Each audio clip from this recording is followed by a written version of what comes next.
supaya setiap kita ini tidak menganggap bahwa firman itu susah saudara ya.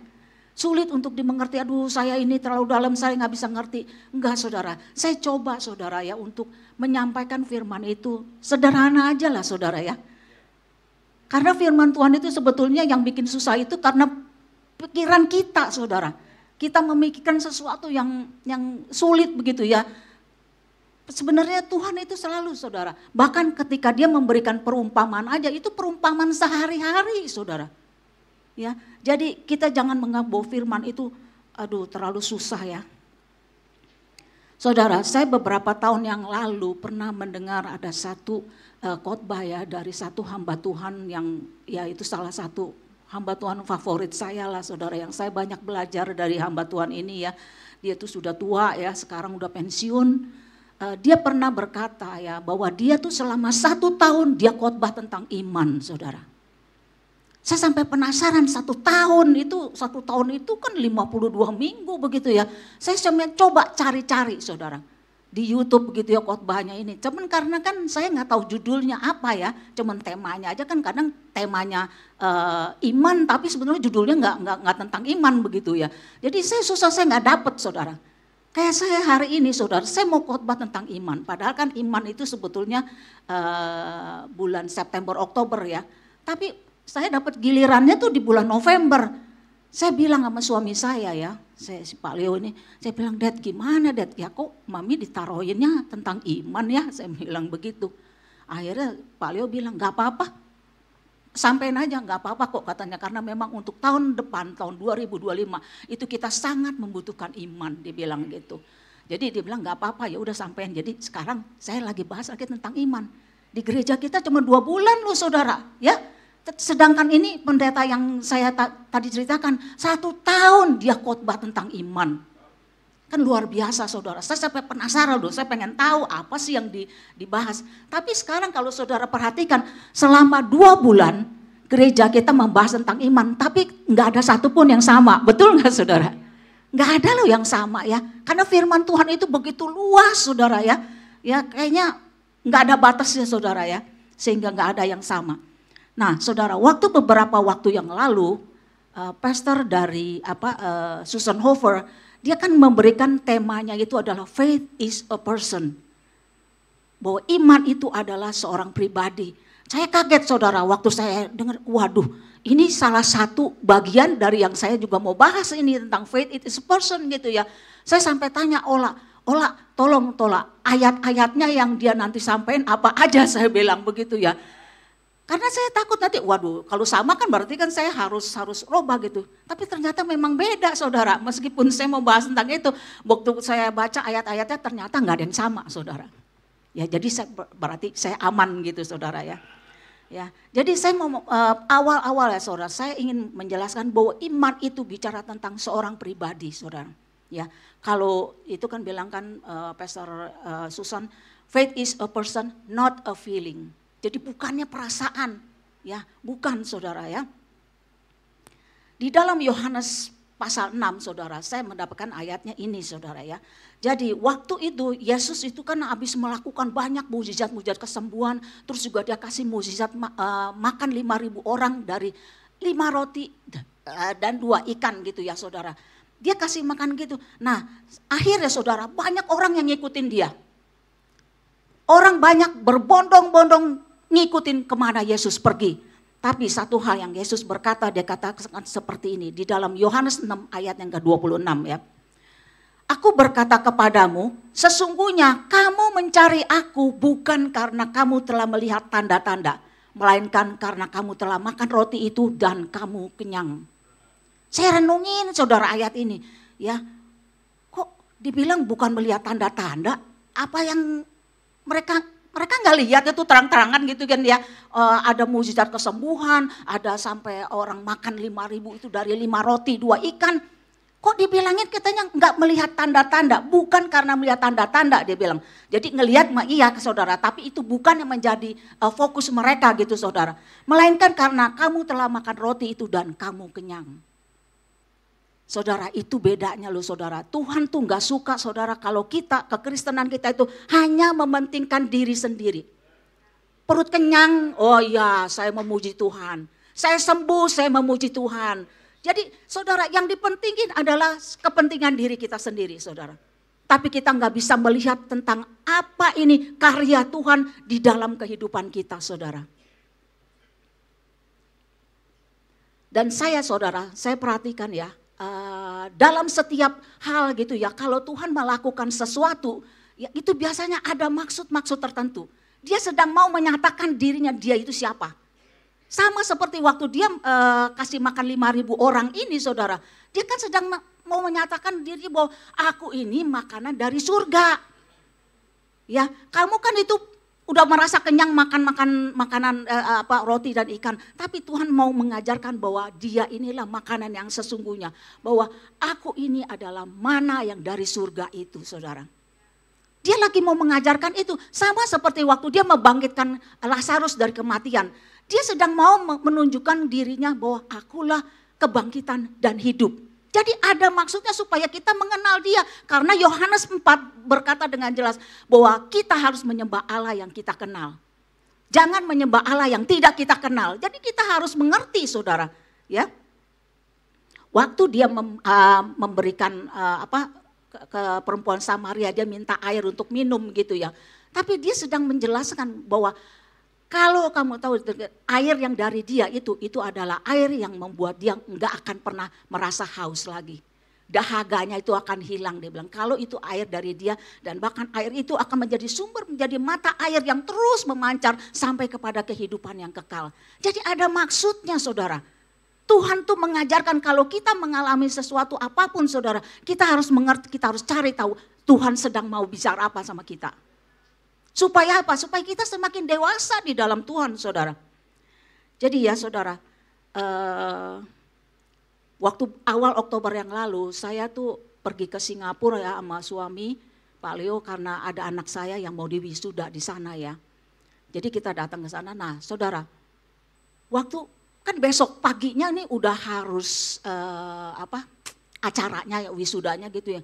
Saya tanya sama anak saya, kamu bawa baju apa? Saya tanya begitu. Terus dia bilang, dia bawa baju ini. Waduh saya kaget, kok kenapa rasanya saya ada beliin dia baju ini, kenapa dia nggak bawa gitu ya. Kok malah dia pakai baju ini. Saya bilang karena dalam pikiran saya ini adalah hari khusus buat dia saudara. Dia di wisuda begitu ya. Kan seumur-umur enggak setiap sering-sering kita di wisuda ya saudara. Jadi waktu itu saya bilang sama dia, waduh kenapa kamu bawa baju itu? Saya bilang udah kita ntar pergi ke mall lah cari baju, saya bilang gitu. Dan saya tuh udah lama sekali nggak pernah ke Singapura saudara. Jadi saya tuh nggak tahu ya kalau mau belanja sebaiknya tuh di mana begitu ya yang maksudnya untuk keperluan dia gitu. Tapi akhirnya udah kita ke sana aja. Dan waktunya saudara, waktu itu udah 4:30. Kita pergi dan cari baju kan saudara tahu nggak gampang ya saudara. Apalagi kita harus sesuaiin juga dengan kantong kita kan ya. Jadi itu nggak gampang gitu. Sedangkan dia 6:30 kata udah harus jalan karena dia ada reunian lagi dengan teman-teman gerejanya yang waktu dia kuliah di sana begitu ya. Waduh waktu cuma 2 jam nih saya bilang gitu. Kita nyari-nyari saudara ya. Karena kan biar bagaimana kan selera saya sama selera dia belum tentu sama ya. Tapi saya bantuin nyari nih supaya cepat begitu ya. Nah waktu akhirnya kita dapat, tau-taunya saudara itu bisa dapat dua-duanya dan cocok. Saya suka, dia juga suka begitu saudara. Akhirnya dapat gitu ya. Nah udah dapat itu udah 6:30 saudara. Jadi dia langsung begitu selesai udah bayar begitu langsung dia jalan. Jadi waktunya tuh benar-benar tepat begitu. Nah setelah itu saudara, itu aja saya udah mengucap syukur. Aduh Tuhan terima kasih Tuhan untuk kebaikan Tuhan ya. Karena kan besok pagi dia jam 8 udah harus wisuda begitu. Udah gak mungkin ada waktu lagi untuk nyari gitu. Nah setelah besoknya saudara dia di wisuda, kita sorenya itu pergi lagi ke mall karena saya bilang sama dia. Jo, kalau mami perhatiin ya, kamu itu pakai sepatunya kok sneaker melulu ya saya bilang begitu. Ya. Kan cewek lo udah dewasa begitu dalam hati saya pikir kan harusnya lebih feminin lah begitu ya. Beli pakai sepatu pantopel begitu. Akhirnya saudara dia bilang habis mam sepatu-sepatu dia yang pantopel itu dia itu nggak nyaman sama dia dipakai karena gampang lecet kakinya. Wah ternyata kamu tuh kakinya sama saya gitu ya. Jadi nggak sembarang merek saya bisa pakai saudara. Jadi akhirnya kalau begitu sekarang kita ke mall, kita cari sepatu, bukannya sepatu sneakers tapi sepatu yang resmi lah begitu ya. Kita cari, dan kamu nggak boleh cari merek ini karena ini mami aja nih nggak cocok nih pakai yang ini nih, saya bilang begitu. Saudara, kita cari sepatu yang cocok dengan selera dia juga itu nggak gampang saudara ya. Ya karena dia punya ininya sendiri lah gitu ya, kesukaan dia sendiri. Sampai waktu akhirnya kita jalan gitu, pergi yuk kita ke mall sana aja dah. Begitu jalan saudara, tiba-tiba aja ya, saya udah nggak inilah, terserah dia mau nyari apa. Nggak lama kemudian saya udah lihat dia ada di satu toko gitu, karena saya cari yang dep store ya, jadi banyak merek begitu kan, lebih gampang nyarinya. Dia ada udah nggak lama kemudian kok saya lihat dia udah nongkrong di satu toko nih, ini ya bagian gitu, lagi ngeliatin sepatu ini cukup lama. Wah saya udah bisa tebak nih, ini pasti dia suka nih. Saya samperin gitu. Saya bilang, kenapa kamu suka ini? Dia bilang iya, dia bilang begitu. Terus saya pegang-pegang bahannya, oke nih, ini kayaknya nih bisa nih ya, nggak gampang lecet kakinya. Dia cobain, dia akhirnya dapat, ukurannya juga ada gitu ya. Dan saudara, saya sampai bingung loh, kok Tuhan cepet amat ya dapatnya begitu loh. Karena model yang kayak dia yang cari itu tuh nggak semua merek sepatu ada saudara. Jadi yang sepatu yang kayak boot itu gitu saudara, yang ada lebihannya ke atas begitu, itu nggak semua merek sepatu ada kan. Dia dapat itu. Saya sampai bingung, saya masih mikir, aduh Tuhan kau luar biasa, Tuhan kau sayang banget ya masih Josi nih. Saya bilang keperluan dia itu kita dalam waktu singkat kita dapat begitu ya. Tapi tiba-tiba saudara dalam hati saya ada perkataan, favor of God. Favor of God, saya bilang begitu. Ya Tuhan emang iya ini adalah karena perkenananmu Tuhan sehingga yang membuat dia bisa mendapatkan hal-hal yang campur tangan Tuhan yang seperti ini gitu ya. Jadi saudara waktu saya malamnya saya bilang sama dia, Jo dari kejadian-kejadian ini saya ceritain, dia bilang itu mami sih dalam hati yang ngerasainnya bahwa itu adalah favor of God atas hidup kamu, saya bilang begitu. Nah saudara, waktu pulang ke Jakarta saudara, baru saya bisa saudara, saya cari tuh arti-artinya. Dulu memang kan saya udah pernah pelajarin, tapi kan kalau ini kan kita mengalami sendiri gitu ya saudara, jadi ada hal khusus gitu. Saya cari saudara, itu pengertian favor of God saudara. Apa itu pengertiannya, dan ini saudara yang saya ingin share kepada saudara tentang perkenanan Tuhan. Itu dapat digambarkan sebagai kebaikan ilahi atau tindakan belas kasihan sejati dari Tuhan terhadap manusia yang membutuhkan dan yang sesungguhnya tidak layak menerimanya. Anugerah dari Tuhan yang diberikan kepada seseorang yang memberi orang tersebut pengaruh, akses kepada orang, kepada tempat atau hal-hal tertentu. Kesempatan-kesempatan yang luar biasa, peninggian dan campur tangan ilahi dan perlakuan istimewa kepada individu-individu. Ya. Jadi waktu saya pelajarin ini, saya lihatin ini benar-benar ini apa yang dialami oleh Josi ini di sana ya saudara, karena adalah favor of God ini. Jadi saudara, jangan kita mengalami sesuatu seperti ini, bisa aja kan saudara, wah Tuhan thank you Tuhan karena engkau jawab doa saya, udah beres seperti itu saudara. Bersaksi bagaimana Tuhan menjawab doa kita, enggak seperti itu saudara, tapi kita jangan tahu cuma seperti itu gitu saudara, bahwa ini adalah kebaikan Tuhan, mukjizat Tuhan saudara, tapi kita harus mengerti Tuhan lagi mau mengajarkan apa. Tuhan sedang memperkenalkan kita tentang pribadi dia, atribut dia itu yang mana saudara. Supaya kita bisa kenal pribadi dia saudara. Karena saya saudara pernah ya, mungkin ini enggak sembarang orang yang suka ya untuk mempelajari hal ini. Saya itu secara khusus dulu, saya pernah beberapa tahun yang lalu khusus saya mempelajari tentang atribut-atribut Allah. Jadi karakter-karakter Allah itu saya pelajarin itu. Karena saya itu kepengen mengenal pribadi Tuhan itu seperti apa. Karakter-karakter dia itu seperti apa. Jadi saya mempelajari itu. Dan saudara, saya cari buku-bukunya saudara, itu susah untuk cari buku-buku tentang hal ini saudara. Gak gampang untuk menemukannya gitu. Dan saya dapat itu dulu bukunya, salah satunya adalah dari A.W. Tozer saudara. Ya, penulis yang memang itu adalah kesukaan saya saudara. Ya, penulis yang boleh dikata itu adalah hamba Tuhan yang Jadul lah saudara ya, bukan yang kayak zaman-zaman sekarang begitu saudara. Sekarang kita lihat saudara, sebenarnya bagaimana reaksi Petrus saudara saat dia mengalami keajaiban dari Tuhan saudara. Ya, kita lihat dari Lukas 5 ayat 4 sampai yang ke-8 saudara.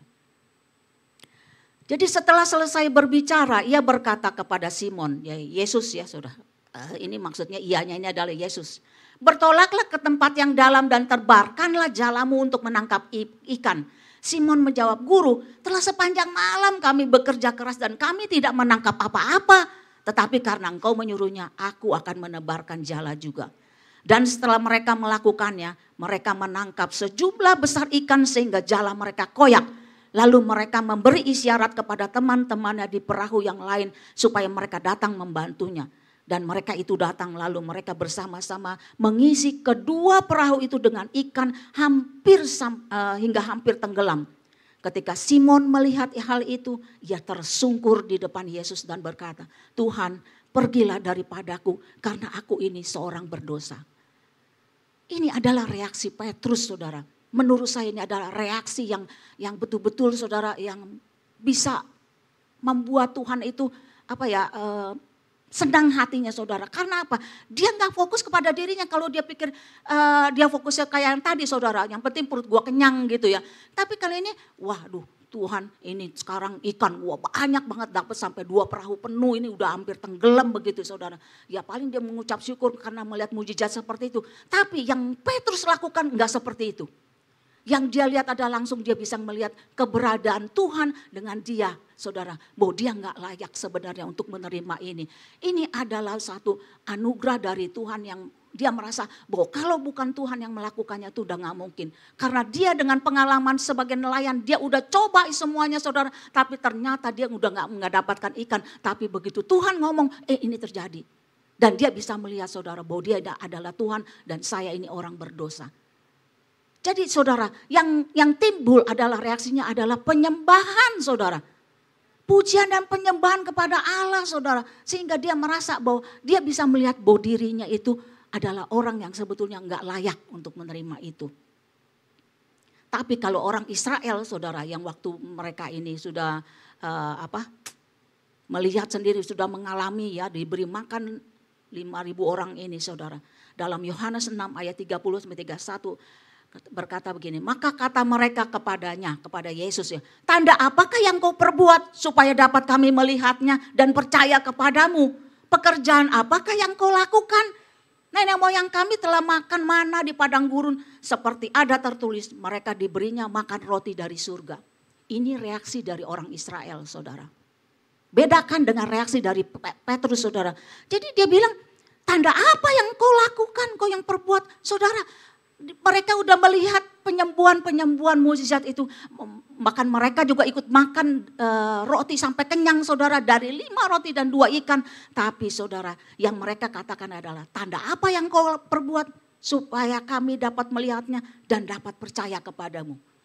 Jadi mereka melihat dan bahkan mengalami mukjizat tapi hati mereka gak percaya kepada Yesus. Mereka yang taunya cuma perut gua kenyang. Jadi hal-hal yang seperti ini saudara ya, yang kita lihat bahwa kita belum tentu loh saudara, orang yang mengalami mukjizat kesembuhan lantas dia percaya sama Yesus, belum tentu saudara. Percayanya maksudnya percaya seperti apa yang dituliskan di dalam firman saudara. Bukan cuma percaya ya karena akal atau apa gitu saudara ya. Sampai kan iblis saja juga percaya kok sama ini ya, sama Tuhan, tapi dia nggak bisa terima saudara ya. Dia nggak percaya kepada firman-Nya saudara. Jadi dia bilang gini, apa sih katanya, dia bilang pekerjaan apa sih yang kau lakukan? Bayangin saudara masih ditanya loh saudara, pekerjaan apa yang kau lakukan? Yang dia ingat, mereka ingat adalah tuh Musa itu dulu katanya. Waktu di padang belantara itu kasih makan mana dari surga, burung puyuh dan segala macam. Bahkan saudara selama 40 tahun dan itu saudara dilakukannya saudara ya. Mereka itu bilang 40 tahun sedangkan Yesus ini baru juga 1 kali kasih gua makan gitu. Dan kalau di padang belantara itu saudara itu sekitar 1 jutaan orang loh saudara. Sedangkan ini kan cuma 5.000 orang. Jadi seolah-olah dia ngebandingin, lu itu nggak ada apa-apanya, baru sekali aja kok udah kayak begini gitu ya, mengharapkan mereka untuk percaya kepada dia gitu saudara. Jadi kita melihat saudara, kalau selama seperti ini saudara, orang akan sulit untuk bisa percaya kepada Yesus. Jadi bukan percaya sekedar percaya saudara, tapi percaya kepada kealahannya dia. Percaya kepada kasihnya, percaya kepada kebaikannya, percaya kepada kesetiaannya, percaya kepada kekuatannya, kepada kuasanya saudara. Itu enggak sampai seperti itu. Jadi jangan heran saudara kalau ada orang yang sudah mengalami mukjizat tapi akhirnya dia pergi meninggalkan Tuhan. Terus saudara di dalam Yohanes 6 ayat 28-29 ya, dia berkata seperti ini. Bangsa Israel saudara kepada Yesus yang apakah yang harus kami perbuat supaya kami mengerjakan pekerjaan yang dikehendaki Allah. Nah pekerjaan ini saudara ya di dalam bahasa Inggrisnya itu works. Jadi itu bukannya satu pekerjaan, jadi banyak pekerjaan gitu ya. Yang mereka bertanya ini apa yang harus kami lakukan? Katanya dia bilang pekerjaan apa yang harus mereka lakukan yang dikehendaki Allah. Jadi seolah-olah saudara secara nggak langsung mereka sedang bilang kita ini harus ngapain sih? Harus melakukan apa sih? Kebaikan-kebaikan apa sih yang harus kita lakukan supaya kita bisa mengalami mukjizat-mukjizat seperti ini. Bisa makan kenyang tanpa harus bayar ya, nggak usah harus kerja begitu. Pokoknya makan gratis gitu. Jadi mereka pikir mereka itu bisa dapat seperti itu dengan apa? Karena mereka sudah banyak melakukan hal-hal apa nih yang Tuhan mau nih begini. Tetapi Yesus itu bilangnya lain saudara. Jawab Yesus kepada mereka, inilah pekerjaan dan Tuhan Yesus cuma bilang work, bukannya works ya. Inilah pekerjaan yang dikehendaki Allah yaitu hendaklah kamu percaya kepada Dia yang telah diutus Allah. Jadi percaya kepada siapa saudara? Kepada Yesus ya. Jadi itu satu pekerjaan yang Allah kehendaki itu cuma kita percaya kepada Yesus. Kalau orang Israel bilang, aduh dia udah bikin pekerjaan-pekerjaan apa nih yang supaya gue bisa ngalamin mukjizat-mukjizat, makan kenyang tanpa bayar, pokoknya gratis, perut kenyang begitu saudara. Yang dia pikirin itu di situ saudara. Tapi Yesus cuma bilang pekerjaan cuma satu yang dikehendaki Allah, yaitu percaya kepada Yesus Kristus. Itu aja saudara ya. Dibilang percaya kepada Yesus itu berarti bicara soal iman, betul saudara? Ya kita ini lagi bicara soal iman dan kita lihat bahwa kalau kita dibilang katanya dia punya iman berarti apa artinya saudara? Dia punya Yesus betul nggak? Dia percaya sama Yesus. Jadi ini bicara tentang seorang pribadi loh saudara. Lain kalau misalnya kita saya punya rumah.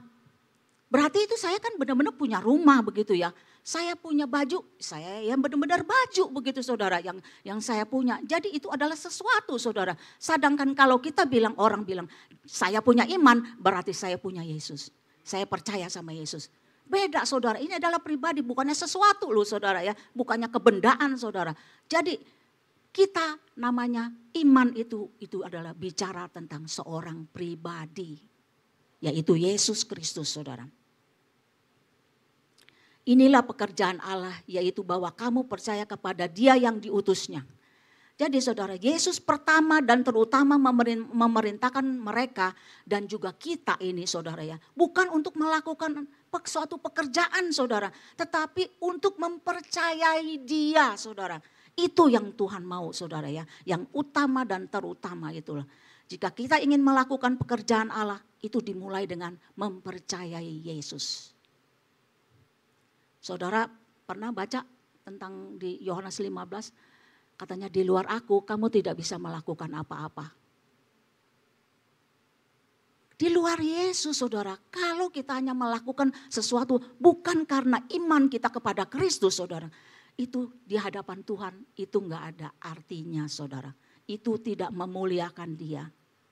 Jadi bukan soal kita mampu atau enggak melakukan satu pekerjaan saudara. Tapi yang jadi masalah adalah kita melakukannya itu dengan dasar iman atau bukan. Karena kita rasa percaya kita kepada Yesus saudara.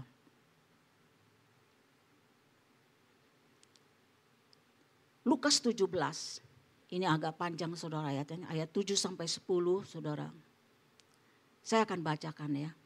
Siapa di antara kamu yang mempunyai seorang hamba yang membajak atau menggembalakan ternak baginya akan berkata kepada hamba itu, setelah ia pulang dari ladang, mari segera makan. Bukankah sebaliknya ia akan berkata kepada hamba itu, sediakanlah makananku, ikatlah pinggangmu dan layanilah aku sampai selesai aku makan dan minum. Dan sesudah itu engkau boleh makan dan minum. Adakah ia berterima kasih kepada hamba itu karena hamba itu telah melakukan apa yang ditugaskan kepadanya? Jadi saudara, hambanya itu udah capek-capek kerja di ladang ya, di ladangnya dia gitu. Begitu pulang, bukannya disuruh istirahat makan, tapi malah disuruh layanin dia mau makan, mau minum begitu saudara. Ya, jadi setelah dia udah selesai, baru itu hambanya itu boleh makan. Ya, jadi kan kalau dilihat ini kayaknya kelewatan amat gitu ya, nggak ada terima kasihnya gitu. Di sini dia berkata, demikian jugalah kamu, apabila kamu telah melakukan segala sesuatu yang ditugaskan kepadamu, hendaklah kamu berkata, kami adalah hamba-hamba yang tidak berguna. Kami hanya melakukan apa yang kami harus lakukan. Saudara, kalau seseorang mengerti saudara posisi dia di hadapan Tuhan saudara, ketika dia melakukan pekerjaan apapun saudara, dia tahu bahwa ini adalah sesuatu yang memang ini adalah apa yang harus dia lakukan. Karena kita nih cuma hamba yang gak berguna gitu saudara. Ya, jadi itu akan membedakan saudara. Begitu kita melakukan satu pekerjaan oleh karena dengan dasar iman percaya kita kepada Kristus gitu saudara. Itu akan berbeda sikap kita saudara di dalam kita melakukan pekerjaan. Nggak akan mudah kecewa, nggak akan mudah kalau nggak dipuji rasanya aduh bagaimana ya, nggak ada orang yang muji dia begitu. Ya nggak ada yang bilang terima kasih atau apa saudara. Itu nggak jadi masalah saudara. Kalau kita punya dasar dan sikap yang benar bahwa kita melakukan pekerjaan-pekerjaan ini karena iman. Bukan karena kemampuan kita ya kita mampu gitu saudara, bukan. Tapi karena iman. Jadi karena iman berarti karena kita percaya bahwa Tuhan itu maha kuasa ya. Dia itu raja di atas segala raja yang layak untuk kita sembah, kita layani ya. Bahwa dialah sumber kekuatan kita, dialah sumber hidup kita, dialah sumber daripada kemurahan, kebaikan yang ada di dalam diri kita itu karena dari dia. Kasih juga saudara, kasih yang kita miliki juga itu karena dari dia. Semuanya saudara itu asal dari Tuhan. Kalau kita mengerti ini saudara, waktu kita melakukan pelayanan kita, pekerjaan, kita tahu saudara. Bahwa segala sesuatu itu memang itu ada layak semuanya.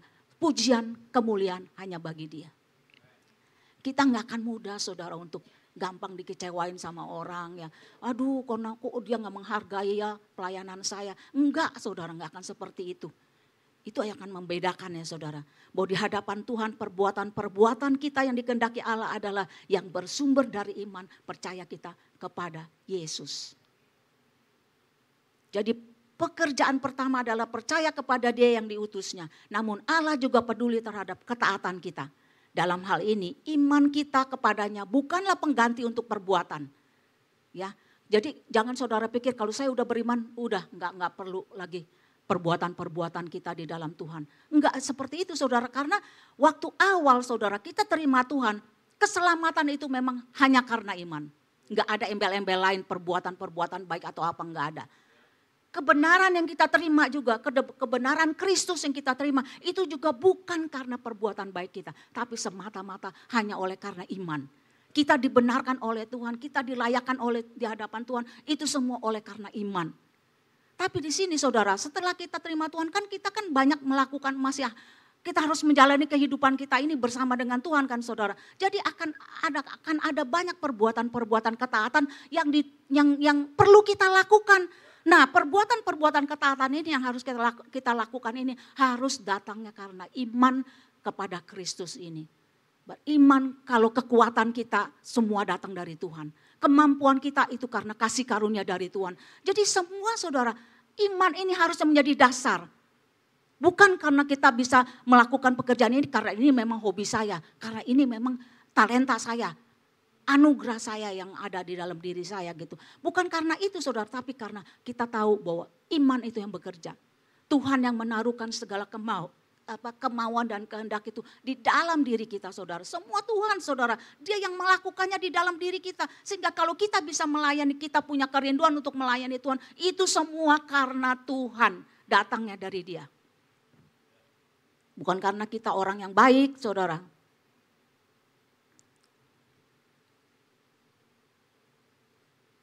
Pengenalan kita akan Tuhan itu enggak ditentukan oleh seberapa lama kita jadi Kristen, saudara. Seberapa lama kita sudah melayani Dia, saudara. Itu enggak, tapi kita harus banyak belajar dari kehidupan kita, saudara. Waktu kita berjalan bersama dengan Tuhan. Lukas 18 ayat ke-8 berkata, saudara. Aku berkata kepadamu, Ia akan segera membenarkan mereka, akan tetapi jika Anak Manusia itu datang, adakah Ia mendapati iman di bumi? Yang Yesus cari, saudara, waktu Dia nanti datangnya kedua kali, bukannya orang Kristen yang sempurna, saudara. Tapi yang Dia cari adalah iman. Adakah iman di dalam diri kita, saudara? Adakah kita tetap setia kepada Dia, saudara? Jadi iman itu bukannya hal yang ya iman itu ya percaya sama Yesus, ya udah percaya sama Yesus, tapi kita nggak tahu siapa itu Yesus. Kita nggak kenal, saudara, siapa itu Yesus. Ini ada satu statement, saudara, dari McLaren ya. Dia berkata seperti ini, saudara. Imam itu berkata ritual dan upacara. Imam itu yang dia perhatikan adalah cuma ritual-ritual keagamaan, upacara-upacara keagamaan, itu yang dipentingin. Sedangkan seorang pemikir, dia berkata budaya, pendidikan. Yang pentingin ini, saudara. Ya, pendidikan itu yang dipentingin, saudara, budayanya. Sedangkan moralis itu orang yang banyak berkecimpung di dalam perkara-perkara moral, saudara. Dia berkata, lakukan ini, lakukan itu, dan lakukan hal yang lainnya. Yang penting ini adalah ini, lakukan itu gitu, saudara. Tapi Yesus Kristus berkata, cuma satu hal yang perlu, dia bilang. Inilah pekerjaan Allah, yaitu percaya kepada Dia yang diutus oleh Allah. Perbuatan kita, saudara. Yang Yesus minta adalah cuma satu pekerjaan ini aja, saudara. Percaya kepada Yesus adalah dasar untuk kita melakukan segala pekerjaan dan perbuatan kita di dalam Dia, saudara. Kita menabur karena kita juga punya iman, karena Tuhan, Engkau yang sudah berkati aku, Tuhan. Dan aku percaya, Tuhan, bahwa Engkau juga yang akan terus memberkati aku. Karena Tuhan, segala berkat itu datangnya daripadamu. Jadi, saudara, segala sesuatu kita harus dasari dengan iman. Bukannya ya karena gue punya duit ya, udah tabur aja begini. Enggak, saudara. Tapi kita harus tahu, saudara, dasar kita adalah iman, percaya kita kepada Yesus. Tuhan, karena Engkau yang sudah memberkati aku, maka aku juga akan memberkati pekerjaanmu. Jadi dasarnya harus benar, saudara. Kita melayani pekerjaan Tuhan dengan talenta yang kita miliki. Kita percaya, Tuhan, bahwa Engkau yang sudah menganugerahkan aku, memberikan aku anugerah ini, karunia ini, talenta ini. Dan Tuhan, Engkau juga yang akan memampukan aku untuk melakukannya, Tuhan, demi kemuliaan nama-Mu. Jadi, saudara, kita harus mengerti dasar kita ini. Kalau kita mengerti ini, saudara, saya yakin, saudara, bahwa apa yang kita lakukan itu akan jauh punya nilai yang berbeda, saudara. Dan yang jelas itu adalah menyenangkan hati Tuhan. Saudara, saya akan sambung nanti di dalam ibadah kedua, saudara. Untuk saya lebih lagi masuk kepada ini, saudara. Bahwa iman itu adalah dasar dari setiap perbuatan-perbuatan ketaatan kita. Ya, karena waktunya memang nggak memungkinkan, saudara. Jadi saya hanya batasin sampai di sini, saudara, untuk ibadah satu. Nanti di ibadah kedua baru saya akan masuk lanjutin, saudara, ya, tentang yang menjadi tema kita, ya, pekerjaan yang menyenangkan hati Tuhan. Supaya apa yang kita lakukan selalu itu adalah untuk membawa kemuliaan bagi nama Tuhan. Ya, kita ada sampai saat ini itu semuanya adalah karena kasih karunia Tuhan. Segala hormat, kuasa, pujian, kemuliaan hanya bagi Dia, saudara. Apapun yang kita lakukan, saudara, kita bisa melayani Tuhan itu karena anugerah dari Tuhan. Kasih karunia yang sudah Dia percayakan kepada kita, saudara. Ya, bukan karena kita mampu. Saudara, kalau saudara tahu, saudara, saya ini dulunya, saudara, nggak bakalan bisa lu, saudara, ngomong di depan. Saya dulu waktu sekolah, saudara, sampai SMA aja, kalau disuruh nyanyi di depan gitu ya. Kan ada dulu kalau pelajaran nyanyi kan suruh nyanyi satu-satu gitu ya. Atau kadang-kadang baca puisi gitu sendiri. Tahu nggak saudara, kan saya bawa kertas gitu ya. Itu kertas bisa begini-begini loh saudara. Saking sayanya gemeter gitu ya. Kalau nyanyi juga sampai gurunya sampai bilang, aduh suaranya lembut bener ya. Saking pelannya susah saya dengernya katanya. Dia bilang begitu saudara ya. Karena apa saudara? Ini semuanya karena bukan karena saya yang mampu. Tapi karena ini adalah kasih karunia dari Tuhan. Ya, yang bisa akhirnya memampukan saya untuk bisa melayani dia. Untuk menyampaikan kebenaran firman Tuhan. Ya, karena itu saudara, segala hormat, kuasa, kemuliaan hanya bagi Tuhan. Ya. Saya serahkan ya kepada